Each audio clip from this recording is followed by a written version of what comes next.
And here in my shed with all this paraphernalia, I'm going to recreate the experiments which changed the world.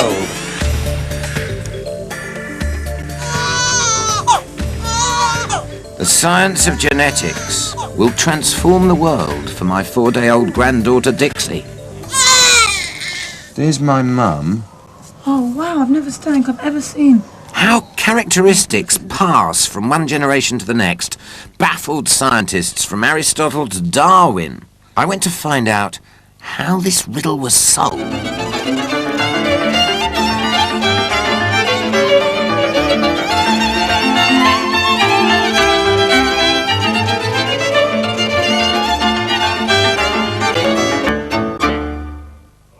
This is the story of the father of genetics, a neurotic Moravian monk called Gregor Mendel.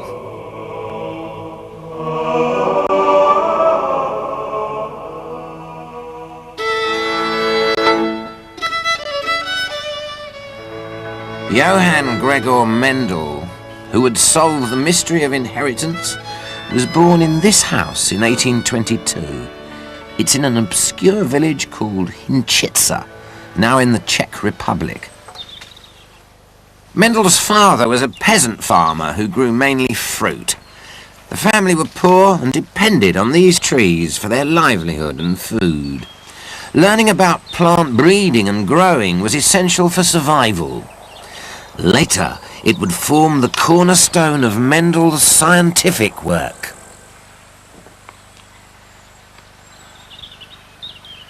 Mendel was an extremely bright child, which put terrible pressure on his parents. They scrimped and saved so they could send him to a decent school. But money was a constant worry, and Mendel, being a sensitive youth, felt the strain. He was ill 3 times and had to return home to recover, and it seems quite clear that these illnesses were psychological. I mean, they were breakdowns. And I think when he was living away from home and studying, he felt under a great deal of pressure to return. He must have had a great streak of stubbornness, and despite the breakdowns, he sort of picked himself up and got on with his own ambitions. In his late teens, disaster struck for Mendel. His father was crippled in a farm accident. Tradition demanded that sons step into their father's shoes, but the young Mendel was too delicate and sickly a youth to be any good at running a farm. Instead, he took a fateful decision. This is how he put it. It is impossible for me to endure such exertion any further. I am compelled to enter a station in life that would free me from the bitter struggle for existence. I have requested and received admission to the Augustinian monastery of St. Thomas's in Brno.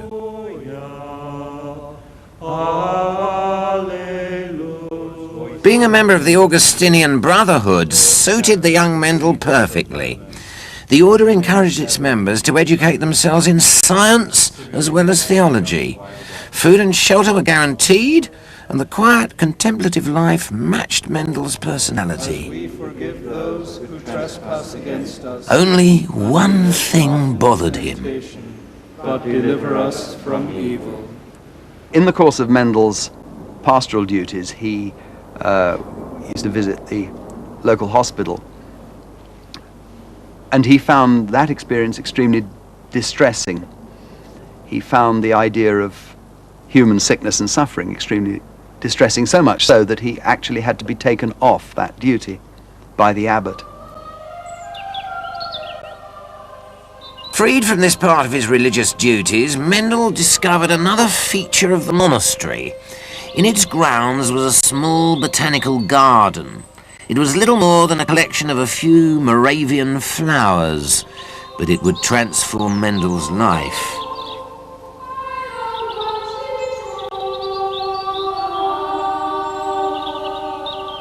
He said, "In my free time, I occupy myself with the small botanical collection at the monastery. I have become so addicted to the study of nature, I will shrink from no exertions to fill the gaps in my knowledge." Mendel became more and more interested in the variety of life, why species are different from each other, and what makes members of the same species vary. As well as his fascination with plants, Mendel's interests took a morbid turn. He was also very interested in the whole matter of human deformity, human versions of what the botanists called sports, mutations.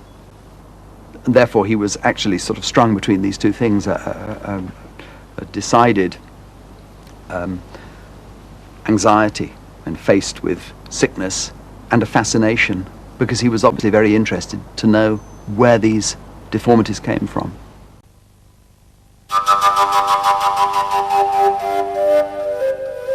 In Mendel's day, people knew about sperm and eggs, but had no way of explaining how they actually combined to produce the next generation. The most popular theory of inheritance held that at conception, a mother and father somehow merged, making their child a blend of the two of them. Professor Steve Jones, one of the country's top geneticists, explained why this so-called blending theory was so appealing. It seems clear that somehow you're a mixture, an average of what your parents were. Yeah. If your father was very tall and your mother was very short, you'll be somewhere in the middle. And the way that must work, it seems, is perhaps they mix their blood together or mix some fluid together in some way. And everybody believed that because it's obvious. But it's obvious and it's wrong. Well, this is the kind of thing that really got farmers and breeders worried about blending inheritance. Because here we've got a classic case of a black sheep in a family, okay? Here's the two parents, the mother and the father, all right? Nice and white or off-white, as they're rather city-fine sheep. Yeah. And this is what they had, which is utterly different, okay? It's not nasher. Now, there's no way you can make that black sheep as a kind of blend of those two. Yeah. But that black sheep, you can be absolutely certain, somewhere in the family line of these two guys, there's been another black sheep. And if you carry on for long enough, another one will how far back might it be before the black one comes up? Well, we don't, you know, sheep don't keep very good pedigrees, unfortunately. But it could be 2 generations, 10 generations, or 100 generations. It could just split up like that and then disappear again. But it doesn't work with blending. That couldn't possibly work. It's got to be something different. Another problem with blending theory apparently resides under my hat. And when did your hair start falling out? Be honest. About the age of 17 or 16. And it was all gone by, 23, 24? Oh, no, I had a bit till I was 26. Oh, 26? Oh, I didn't mean to insult you. Let's say maybe someday you might have some grandsons, okay? It's quite likely that some of those grandsons, well, I could give you some pretty definite probabilities, some of those grandsons will be bald. Now, supporters of blending theory couldn't explain why my kind of baldness, the kind that strikes early, often appears in the children of hirsute fathers, or how a nectarine can grow from a peach seed, or how 2 blue budgies can mate and produce a pure white child. So that's what killed the idea of blending, these throwbacks, the way in which parents could produce children that were nothing at all like themselves, but a bit like a distant ancestor. Something else was going on, and you needed a genius to find it out. It's very simple, and that genius was Mendel. Did all that pollinating process. By the 1850s, Mendel's pastoral duties had him teaching science at a school in Brno. Earlier, his scientific curiosity had taken him to Vienna, where he had studied physics and maths, as well as botany and natural history. Reproductive organ in the female plant. Anyway, Mendel soon found himself having to teach bogus theories of inheritance, like blending. The curriculum also included the even more antiquated idea that each sperm is a complete miniature person, and the egg is just there to give it food. Even some of the 12-year-olds here spotted flaws in this idea. They might have the woman's eyes, and it could be a boy. So it's got part of the man and the woman. So it couldn't be that way. Wow. So dreams mixed Come up here. Come up here, two. Come right up here. All right? Let's really celebrate number 2. I want you to stand up here. Right? All right. Oh, God. Up here. Up here. All right? I'd like you to hold this as if it's some kind of glorious thing. All right? This is like a prize, okay? Okay, but I think he's got a great future in science. Give that man a hand. Well done,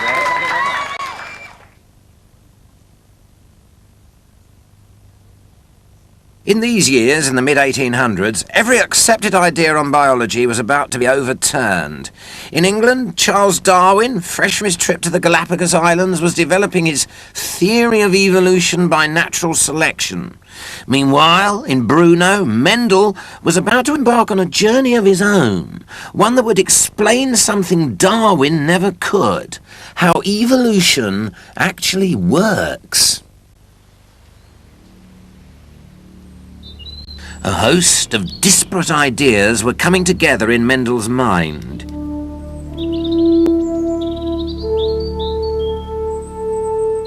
His observations of the natural world were leading him to a revolutionary way of thinking about inheritance.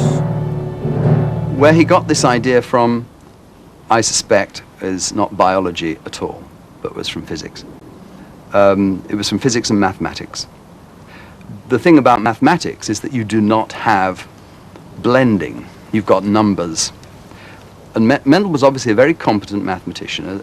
He was a demonstrator in the physics department in Vienna University. He obviously was very able in physics. And I think this gave him the way in. Mendel reasoned that if mathematics could unlock the secrets of physics, surely it could tell us something about biology, about life itself.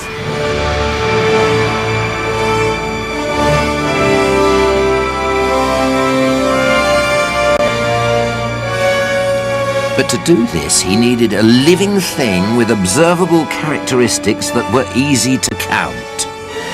Enter, with fanfare, onto the scientific stage, the humble pea.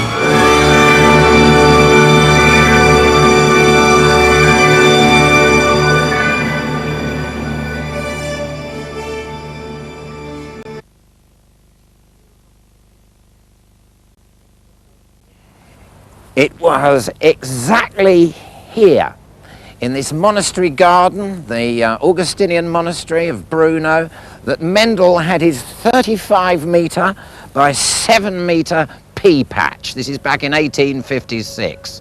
Along here you can see the foundation of Mendel's greenhouse, which he used for accelerating his pea growing process, because Mendel was going to be growing thousand upon thousand of peas.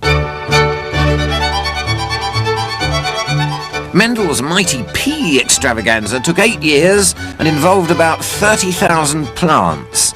With the help of the biology department at Manchester University, I'm going to have a go too.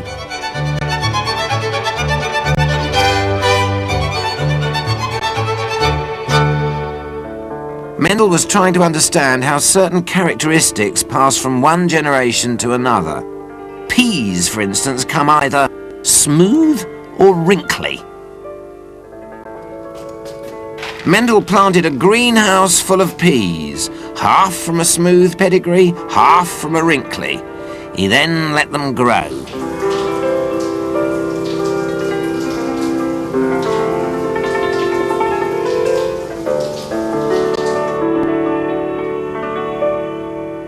This is Bob Callow, a plant biologist. He's talking me through the hardest bit of Mendel's experiment. I have to crossbreed each plant that grew from a smooth pea with a plant that grew from a wrinkly one. It's incredibly fiddly. The reproductive organs of a pea are modest, to say the least. I've got it open. Where? That tiny thing? Yes, if you look, you've got the hairs on it. Oh, well, it's so tiny. Mendel had to collect tiny grains of male pollen from one pea flower and stick them onto the female bits of another. So how long would it take Mendel per flower to do this? Well, So it you got a depends quick how way? expert he was. It takes me about half an hour to do the whole thing. Mendel must have done this thousands of times. He must have had the patience of Job. Do they come easy? They'll come quite After easily. 2 weeks, this pollen and egg combo turns into a pea pod. These peas, all smooth, wrinkly hybrids, would take the world one crucial stage closer to modern genetics. Blending theory, the dogma of Mendel's day, would have predicted that a pea born of one wrinkly and one smooth parent would look like an average of its parents. So what would these hybrids actually look like? Amazingly, every single pea that these crossed plants have produced is smooth. And if we look at all these, you see we've taken some of these ones out from the other pods, and all these are smooth-seeded peas. Yeah. So the wrinkly character has completely disappeared. Though these peas had one smooth and one wrinkly parent, they looked smooth. What had happened to the information, the factor that had made one of their parents wrinkly? Had it vanished? Mendel planted all these smoothies. What they did next would change the world.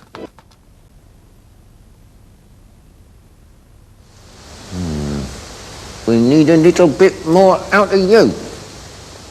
By 1860, Mendel was about halfway through his experiment and beginning to act peculiarly. Excuse me, this is not exactly what the doctor ordered, is it? Visitors reported that he referred to his peas as his children.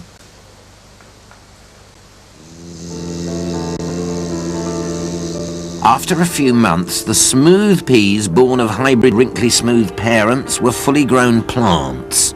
Mendel now let them self-fertilize. Peas do this because they have both pollen and egg in the same flower. The big question now was what sort of baby peas would the smoothies produce?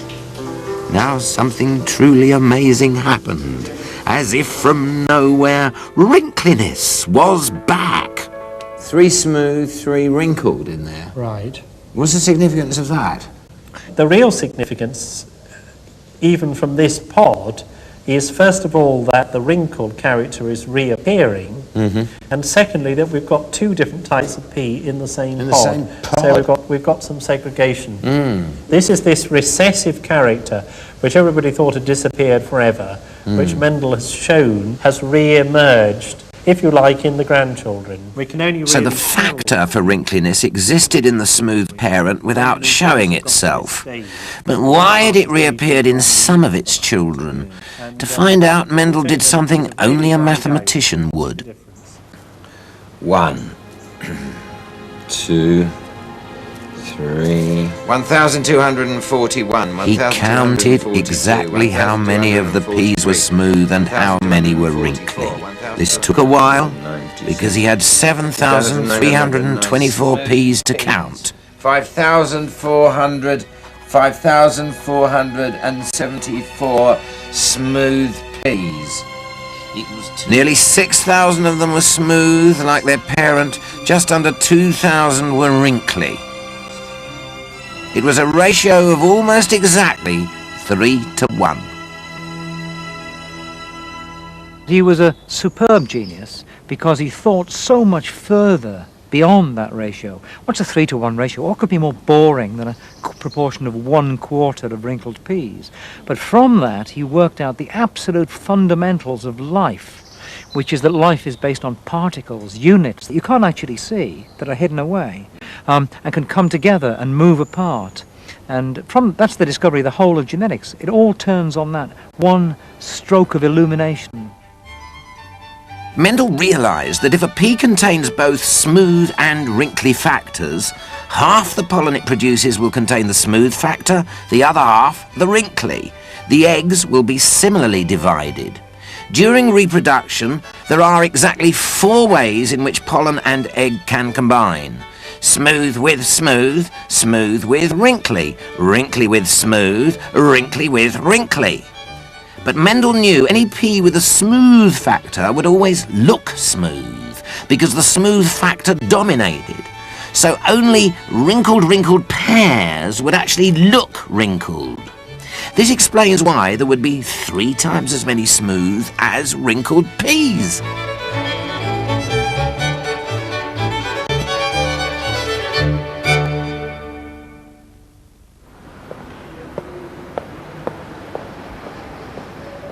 In February 1865, Mendel paced nervously, awaiting to address the Bruno Society for Natural Science. In his briefcase was the explanation for how inheritance worked, how we get black sheep from white, nectarines from peaches, and why my grandsons might end up bald. In it was the first step to Dolly the sheep. The meeting was a disaster. The audience expected a talk on plants. What they got was a maths lecture, full of ratios and incomprehensible formulae. At the full number of the classes of the series by the combination of the expressions, and therefore in themselves constitute expressions, the characters of the hybrid. 2 times will be large A, small a, plus small a.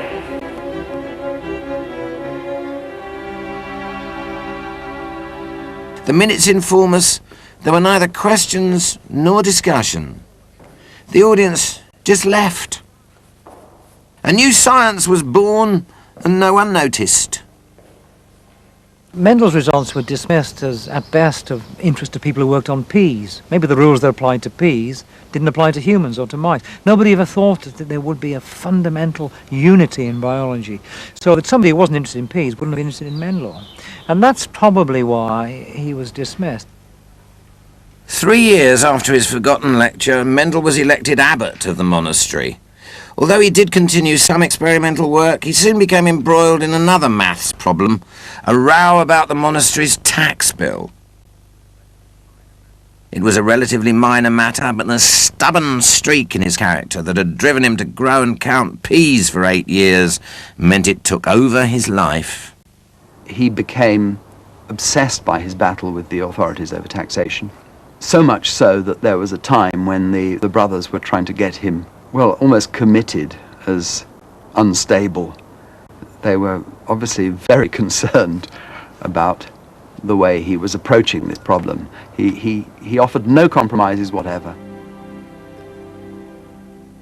Mendel became a rather sad old man, still dreaming of the glory he would never get. He said, Though I have suffered some bitter moments in my life, my scientific work has brought me a great deal of satisfaction, and I am convinced it will not be long before the whole world acknowledges it. 16 years after he died in 1884, the world finally acknowledged Mendel's genius. English and Dutch botanists discovered and verified his work, and a statue was unveiled in his honour in Bruno. The particles of inherited information he discovered were named genes, and people soon realised that they were common to all life on Earth. The shy Moravian monk had changed the world.